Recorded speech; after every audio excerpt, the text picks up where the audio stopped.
Opening title appears. Universal Design in Higher Education.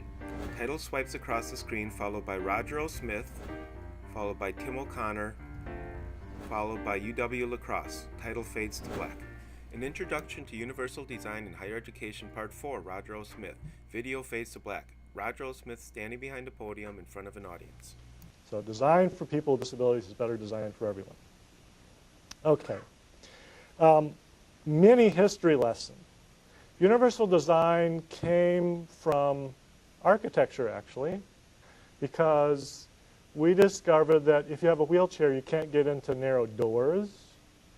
And you know, the last I knew, except if you get the one very special $35,000 chair, you can't get up steps.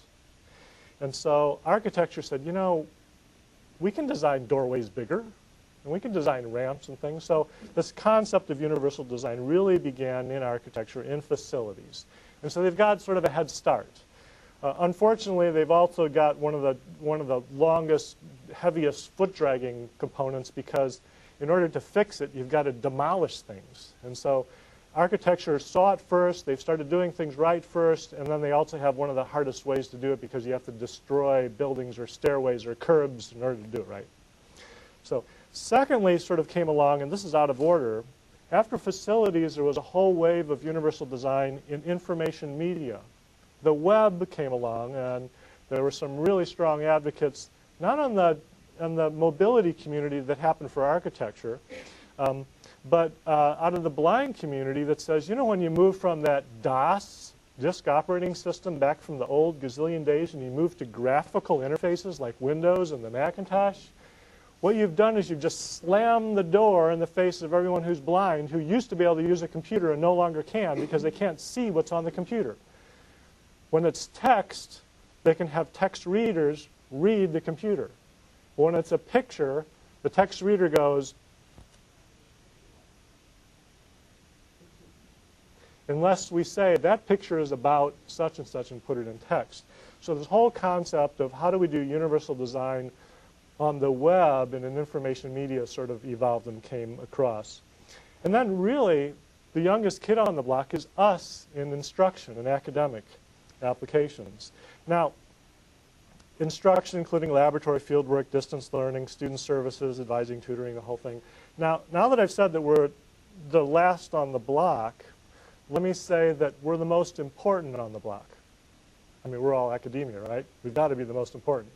Well, here's the justification. Campuses are microcosms of society.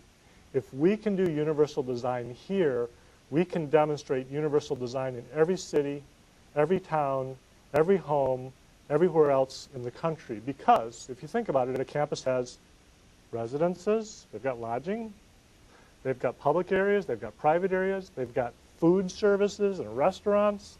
They've got media of every type you can possibly think of. Just about everything you find in a city or a town is on a campus.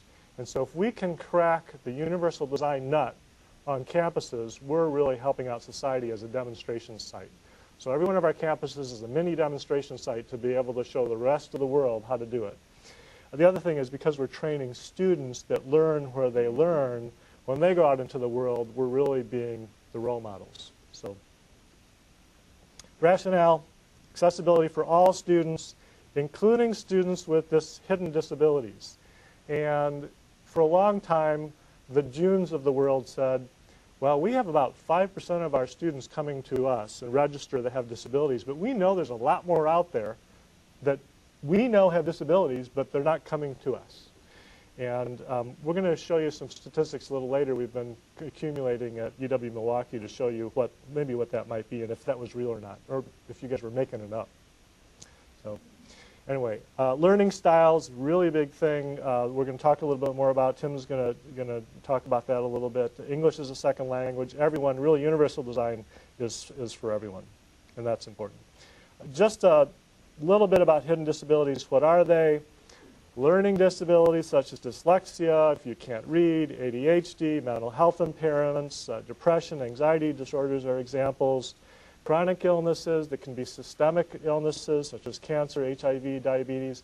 We don't know if people have those problems and are being stressed for a variety of ways as students, unless they tell us. And they don't have to tell us. And most of the students don't tell us. And so how do we, and these are students at risk. These are the ones that are going to fail out of our classes and are going to drop out of college if we don't do something. What are we doing for them? Well, we try to be good teachers. So, but that is a really, really important group that universal design tries to address.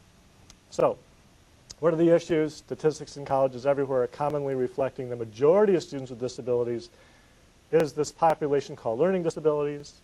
Disclosure issues, people who have a disability, particularly learning disability, because on campuses, we're here to learn, and we're here to show how much we know and how good we are, so why would I want to say I can't learn? My goodness. Anyway, so there's a huge stigma still there. And then especially with things like mental illness, and it might even be more of a stigma now since some really critical safety issues. People are not going to really want to say, hey, I'm one of those. Watch out for me. So it really, really becomes an issue. And then there's that whole group of people who have really never been diagnosed. So self-reported student disability survey results. Just a couple snapshots of some data here. And we asked students, now here's what we did differently. Instead of asking June to count the number of students that come to her office and divide that by the number of students at UW-LaCrosse, because you get a percentage of students with disabilities that way, instead of doing that, we went into the classrooms and had everyone in the classrooms answer a survey. Do you have an impairment? Do you have a disability? Are you getting services from June's office? And that's what we did. And we found some very interesting things. We also asked some other questions like, is English your primary language? I'm going to step through some of these pretty quickly to keep us moving, but a large percentage of individuals said that English was not their primary language, about 8%. A fair amount said they had a disability, 5%. We had some rating scales, and I'm just going to step through these and get to a summary.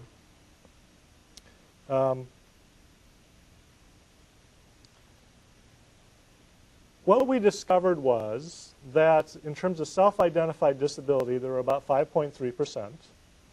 But we asked another question afterwards. We said, do you have a disability? And then we said, do you have any impairments? And we listed them. It's not like we said, do you have any impairments? And people had to figure out what that meant. We said, do you have any impairments where you can't, move your arms or legs? Do you have any impairments where, we kind of listed visual, hearing, the different sensory and physical impairments. It turned out that of the students, in addition to the students that said they had a disability, there were another 11.4 students that said they had an impairment of some type, a significant impairment. And then if you throw in the English is not a primary language, we're over 20% of our students have some at-risk learning issue that we need to deal with, most of which we didn't even know were there. And so how can we go into a classroom where, let's figure this out, 100 divided by 20 is 1 out of 5 students is going to need some special services. June, can you handle that? 1 out of 5 students? You can't handle the 1 out of 20 very well because you don't have enough staff. So how in the world are you going to do 1 out of 5? So it's a huge, huge issue, much bigger. So how do we do that? There's no way we can pour enough resources into June's office to do that. So we have to figure out a new model for doing that. Video fades to black. Closing. R2D2 logo appears. Title reads, copy and distribute freely, but use in its entirety and do not alter. Access said project, copyright 2009, Rehabilitation Research Design and Disability R2D2 Center. Please visit us at access-ed.r2d2.uwm.edu.